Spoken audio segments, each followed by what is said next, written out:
मान्यवर पूजनीय गुरुजन वर्ग व माझ्या मित्रमैत्रिणींनो, सर्वप्रथम जिजामातांना माझा मानाचा मुजरा, मानाचा मुजरा, मानाचा मुजरा व तुम्हा सर्वांनाही माझा मानाचा मुजरा, मानाचा मुजरा, मानाचा मुजरा.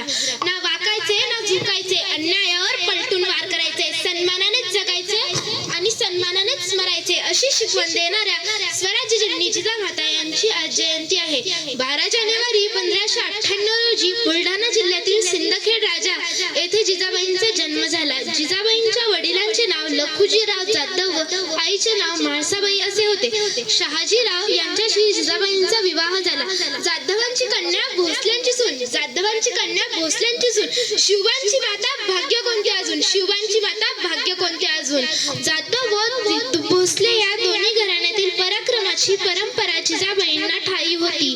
रयतेवर होणारं अन्यात्याचार पाहून जिजाबाईंना नेहमी वाटे की आपल्या लोकांचे राज्य म्हणजेच स्वराज्य असायला हवे.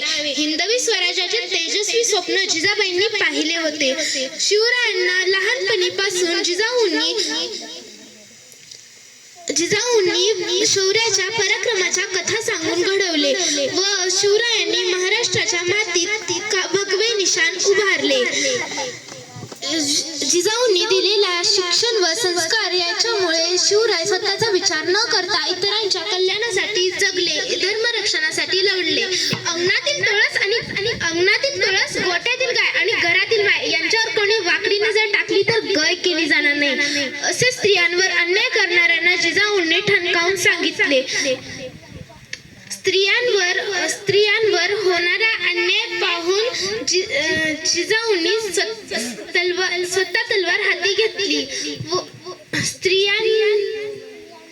स्त्रियांच्या रक्षणासाठी त्यांनी स्वतः तलवार हाती घेतली.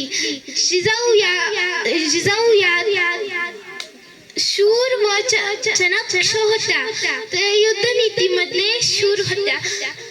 एवढे बोलून मी माझे भाषण थांबवते.